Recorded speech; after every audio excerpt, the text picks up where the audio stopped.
उस रात निशा देर तक छत पर खड़ी रही। सामने वाली छत अब खाली थी। हवा पहले जैसी ही चल रही थी। चांद भी वहीं था, सितारे भी वहीं थे। लेकिन न जाने क्यों आज सब कुछ बदल चुका था, क्योंकि पहली बार दो अजनबियों के बीच एक शब्द का आदान प्रदान हुआ था। अजनबी, बस यही एक शब्द। लेकिन इस एक शब्द ने निशा के मन में हजारों सवाल जगा दिए थे। उस रात उसने डायरी खोली। पिछले 2 साल से वह हर रात कुछ न कुछ लिखती थी। कभी अपने पिता के बारे में, कभी अपनी माँ की चिंता, कभी अपने भाई के सपनों के बारे में। लेकिन आज पहली बार उसने किसी और के लिए लिखा। आज सामने वाली छत वाले अजनबी ने जवाब दिया। उसने अपना नाम नहीं बताया, बस इतना कहा कि वह अजनबी है। पता नहीं क्यों मुझे लगता है उसके पास कोई ऐसा दर्द है जिसे वह किसी से कह नहीं पा रहा है। डायरी बंद करते समय उसके चेहरे पर हल्की सी मुस्कान थी। शायद बहुत दिनों बाद उसने किसी के बारे में इतना सोचा था। अगले दिन रविवार था। कई दिनों बाद निशा को स्कूल नहीं जाना था। सुबह उसने माँ के साथ पूरे घर की सफाई की। पुरानी अलमारी से पिता की कुछ किताबें निकाली। एक किताब के बीच से एक पुरानी तस्वीर नीचे गिर गई।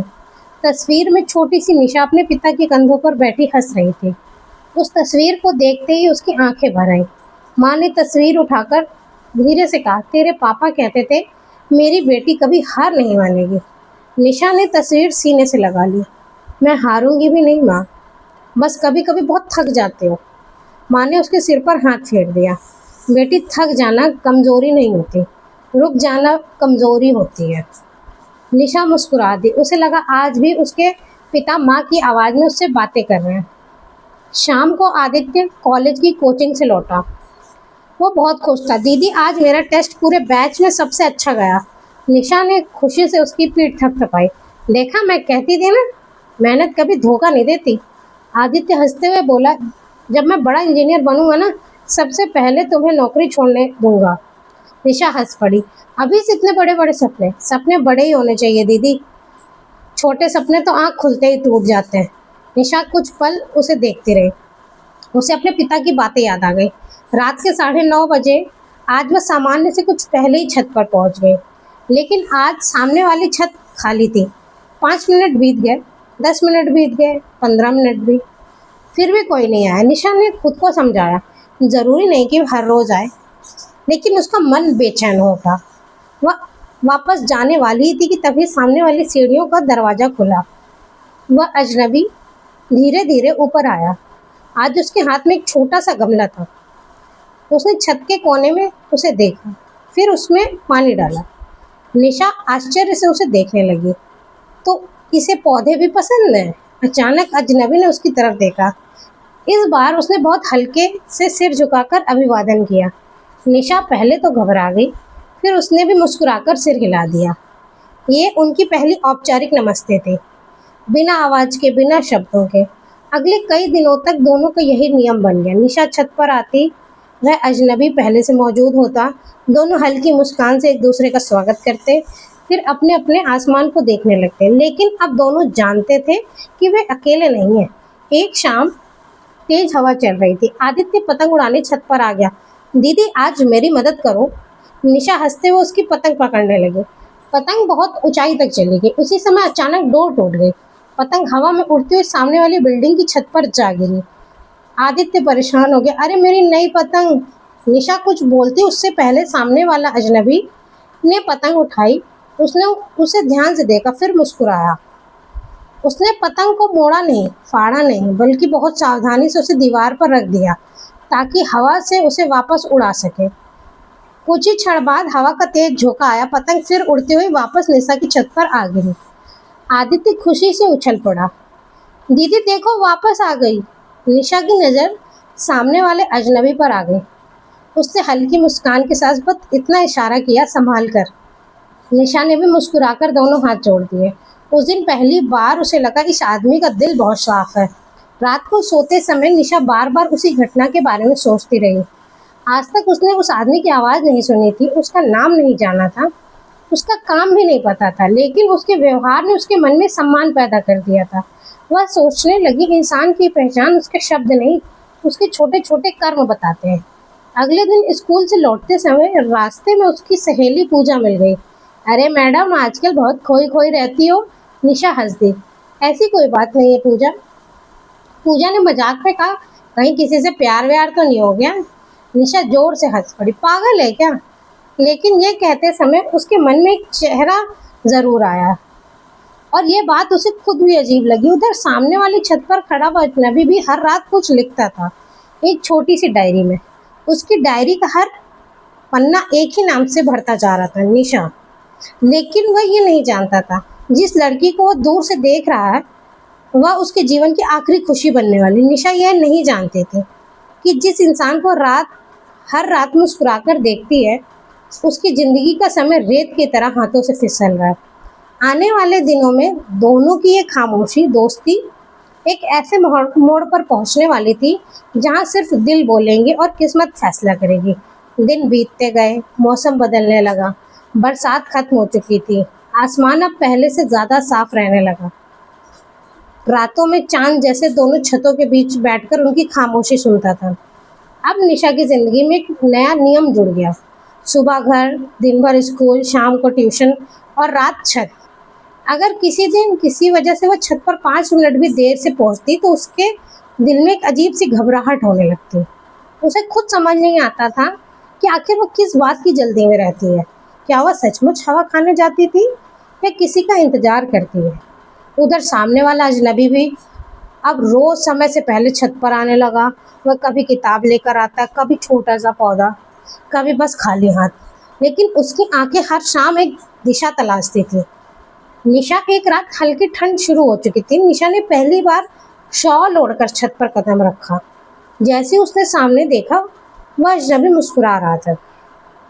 उसने अपनी दोनों हथेलियां रगड़कर इशारे से पूछा, ठंड लग रही है? निशा हंस दी। उसने सिर हिलाकर कहा, हाँ। फिर दोनों बिना कुछ बोले आसमान देखने लगे। कभी कभी एक छोटी सी मुस्कान सैकड़ों शब्दों से ज्यादा सुकून दे जाती है। अगले दिन स्कूल में बच्चों को पत्र लेखन पढ़ाया जा रहा था। निशा ब्लैक बोर्ड पर लिख रही थी, प्रिय मित्र। इतना लिखते ही उसका हाथ रुक गया। उसके मन में अचानक सामने वाली छत का अजनबी आ गया। वह मन ही मन मुस्कुराई। एक छात्र बोला, मैडम आगे क्या लिखें? निशा जैसे अचानक वर्तमान में लौट आई। हाँ, आगे लिखो। लेकिन उसके मन में एक नया विचार जन्म ले चुका था। उस रात उसने अपनी डायरी से एक सफ़ेद पन्ना निकाला। उस पर बड़े अक्षरों में लिखा, कभी कभी खामोशी भी दोस्ती कर लेती है। क्या हम दोस्त हैं? उसने कागज मोड़कर रख लिया। दिल जोर जोर से धड़क रहा था। उसे खुद अपनी हरकत पर हंसी आ रही थी। अगर उसने जवाब भी नहीं दिया तो? अगर उसने गलत समझ लिया तो? लेकिन फिर उसने पिता की बात याद की। सच्चे रिश्ते डर से नहीं, विश्वास से बनते हैं। रात हुई, दोनों ने अपनी अपनी छत पर आए। आज हवा बिल्कुल शांत थी, जैसे पूरा आसमान भी किसी जवाब का इंतजार कर रहा हो। निशा ने कांपते हाथों से कागज उठाया, सामने वाले अजनबी से ध्यान से पढ़ा। कुछ पल तक वह बिल्कुल स्थिर खड़ा रहा। उसने अपनी जेब से छोटा सा नोटबुक निकाला, कुछ लिखा, पन्ना फाड़ा और ऊपर उठा दिया। निशा पूरी कोशिश कर रही थी शब्द पढ़ने की। इस बार अक्षर साफ दिखाई दे रहे थे। उस पर लिखा था, दोस्ती दिल से होती है, नाम से नहीं। निशा के चेहरे पर ऐसी मुस्कान आई जो शायद पिता के जाने के बाद पहली बार आई थी। उसने दोनों हाथ जोड़कर धीरे से धन्यवाद कहा।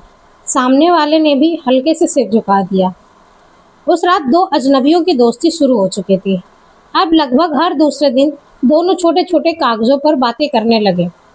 दूरी इतनी थी कि आवाज़ नहीं पहुंच सकती थी, लेकिन बड़े बड़े अक्षरों में लिखा शब्द दिल तक पहुंच जाते थे।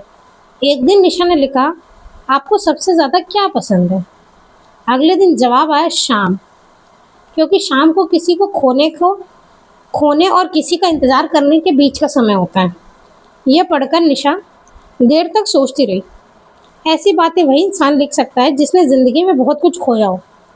कुछ दिन बाद उसने फिर लिखा, आप हमेशा उदास क्यों रहते हो? इस बार जवाब अगले दिन मिला, सिर्फ एक पंक्ति, हर मुस्कुराता चेहरा खुश नहीं होता, बस इतनी ही। लेकिन उस एक पंक्ति ने निशा को बेचैन कर दिया। उसने पहली बार महसूस किया कि इस इंसान के भीतर कोई बहुत बड़ा तूफान छिपा हुआ है। उधर मोहल्ले में भी धीरे धीरे बातें शुरू हो गई थी। शारदा चाची ने एक दिन अपनी सहेली से कहा, आजकल सामने वाली छत वाला लड़का और निशा दोनों रोज एक ही समय पर छत में आते हैं। दूसरी औरत बोली, अरे आजकल के लड़के लड़कियां कह नहीं सकते। उस समय यह बात आदित्य के कानों में भी पड़ गई। वह घर आया। उसने रात को छत पर जाकर दूर खड़े उस अजनबी को देखा। फिर उसने धीरे से निशा से पूछा, दीदी क्या तुम इन्हें जानती हो? निशा कुछ पल चुप रही, फिर मुस्कुराकर बोली, नहीं। फिर रोज क्यों देखते हो एक दूसरे को? निशा ने आसमान की ओर देखा। कुछ लोग बिना मिले भी अच्छे लगने लगते हैं। आदित्य हर रिश्ते का नाम का मोहताज नहीं होता। आदित्य कुछ समझा नहीं, लेकिन उसने अपनी बहन की आंखों में पहली बार चमक देखी। वह खुश हो गया। उधर सामने वाला अजनबी अपने कमरे पर बैठा था। टेबल पर दवाइयों की कई शीशियां रखी थी। एक मेडिकल रिपोर्ट खुली पड़ी थी। उसने रिपोर्ट की तरफ देखा, फिर धीरे से उसे बंद कर दिया। उसकी आंखें भर आईं। उसने डायरी खोली और लिखा, हे भगवान, अगर मेरी ज़िंदगी में समय बहुत कम बचा है तो बस इतना कर देना कि उस लड़की की मुस्कान कभी कम ना हो। उसने जाने अनजाने मेरी ज़िंदगी की सबसे अंधेरी शामों में रोशनी जलाई है। डायरी का पन्ना आंसुओं से भीग गया, लेकिन अगले ही पल उसने खुद को संभाला, चेहरे पर मुस्कान लाई। अगले दिन की छोटी सी चिट्ठी लिखने लगा, क्योंकि वह जानता था कुछ रिश्ते पाने के लिए नहीं, बस महसूस करने के लिए होते हैं। लेकिन किस्मत अब उनके लिए एक ऐसा इम्तिहान लेकर आने वाली थी जिसके बाद दोनों की ज़िंदगी कभी पहले जैसी नहीं रहने वाली थी। अगर आप जानना चाहते हैं कि इस कहानी में आगे क्या होता है तो इसका अगला भाग देखने के लिए हमारी अगली वीडियो ज़रूर देखें। अगर आपको हमारी कहानी पसंद आई हो तो वीडियो को लाइक करें। एहसास की कहानी 2.0 पर नए हों तो चैनल को सब्सक्राइब करें और नोटिफिकेशन बेल को ज़रूर दबाएं ताकि अगली वीडियो की अपडेट सबसे पहले आपको मिले। धन्यवाद।